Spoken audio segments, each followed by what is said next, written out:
Assalamualaikum warahmatullahi wabarakatuh.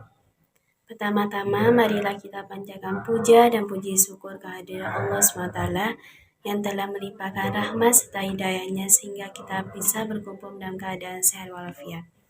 Yang kedua kalinya, tak lupa sholawat dan salam kita panjatkan kepada baginda Nabi besar Muhammad SAW yang telah membawa kita dari alam jahiliyah menuju alam yang ilmiah ini, yakni ajaran Islam.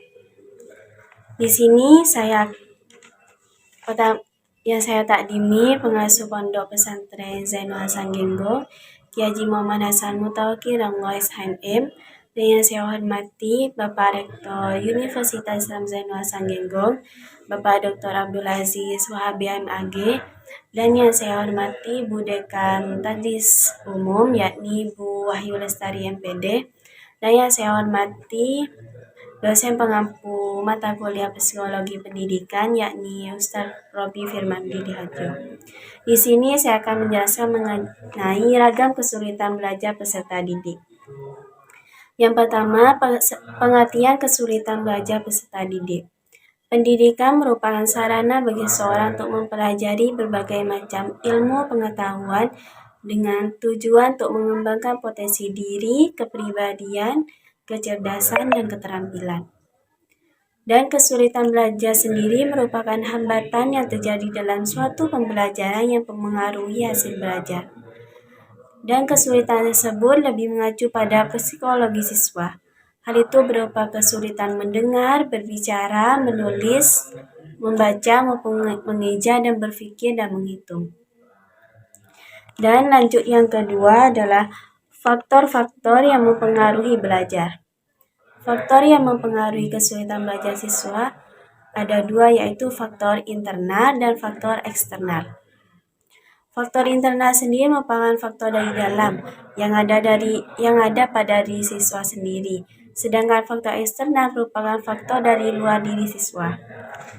Yang pertama adalah faktor internal tersebut antara lain. Yang pertama adalah kurangnya minat belajar siswa. Siswa yang cenderung kurang rajin disebabkan karena dalam dirinya belum terdapat minat yang murni atau keinginan untuk belajar. Dan yang kedua adalah kurang memberikan motivasi kepada siswa. Motivasi dari guru kepada siswa sangat penting. Karena dalam mewujudkan semangat belajar siswa, karena siswa akan menganggap jika guru mendukungnya dalam belajar, ketika siswa termotivasi, maka mereka akan cenderung lebih percaya diri dan semangat untuk belajar. Dan yang ketiga adalah motivasi dari keluarga. Selain motivasi dari guru, siswa juga membutuhkan motivasi dan dukungan dari keluarganya.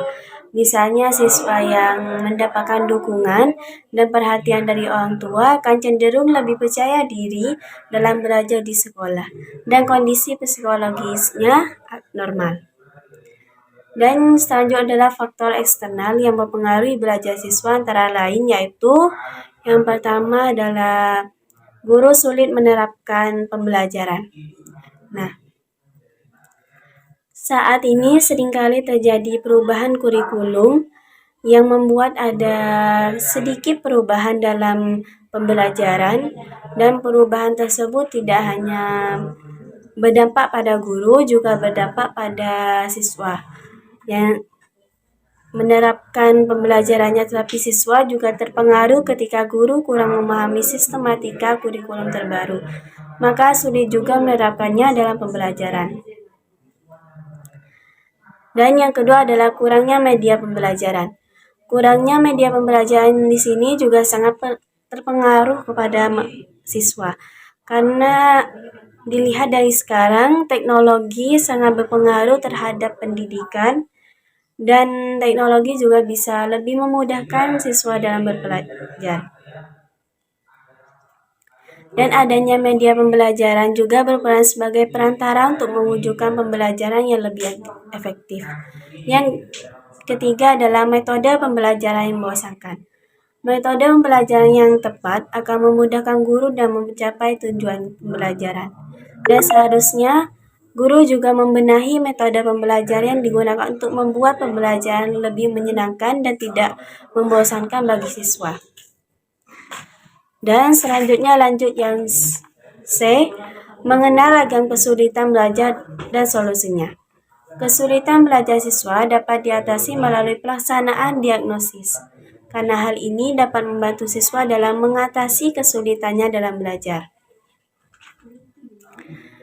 Dan sebelum melaksanakan diagnosis tersebut, perlu melalui beberapa tahapan antara lain, yaitu yang pertama, guru harus mengidentifikasi kesulitan belajar pada siswa.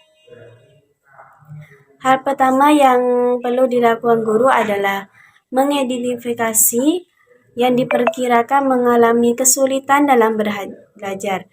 Hal tersebut supaya guru dapat mengetahui karakteristik masing-masing dari siswanya terlebih dahulu. Dan yang kedua adalah mengelompokkan kesulitan belajar siswa. Jadi, langkah selanjutnya yang harus dilakukan oleh seorang guru adalah menganalisis faktor kesulitan yang terjadi pada siswanya. Misalnya, ditemukan bahwa faktor paling banyak pada pembelajaran yang kurang menarik dan pembelajaran membosankan sehingga siswa merasa kurang bersemangat, atau ada faktor lain yang melatar belakanginya sehingga membuat murid tersebut atau siswa tersebut malas akan belajar. Dan yang ketiga adalah menentukan faktor yang menyebabkan kesulitan belajar siswa. Ketika faktor penyebab kesulitan belajar siswa dapat ditemukan, langkah selanjutnya adalah menganalisis atau mencari cara untuk bisa mengatasi kesulitan tersebut. Dan yang keempat adalah mencari solusi dari permasalahan. Menyesuaikan dengan faktor yang melatar belakangi kesulitan belajar siswa, hal tersebut akan memudahkan guru dalam mencari solusi yang tepat untuk mengatasi ragam kesulitan belajar siswa. Dan yang kelima adalah tindak lanjut yang dapat dilakukan guru. Jadi, apabila seorang guru sudah mengetahui kesulitan atau faktor yang menyebabkan siswanya malas belajar atau yang lainnya, langkah selanjutnya adalah mencari solusinya. Ada menerapkan solusi untuk mengatasi belajar siswa. Misalnya, guru perlu menerapkan pembelajaran yang menyenangkan, semisal menggunakan metode pembelajaran yang unik dan memberikan semangat pada siswa. Hal ini juga dapat membuat siswa belajar lebih semangat dan lebih menyenangkan supaya tidak membosankan. Mungkin cukup sekian yang dapat saya sampaikan mengenai ragam kesulitan belajar peserta didik. Kurang lebihnya saya mohon maaf. Assalamualaikum warahmatullahi wabarakatuh.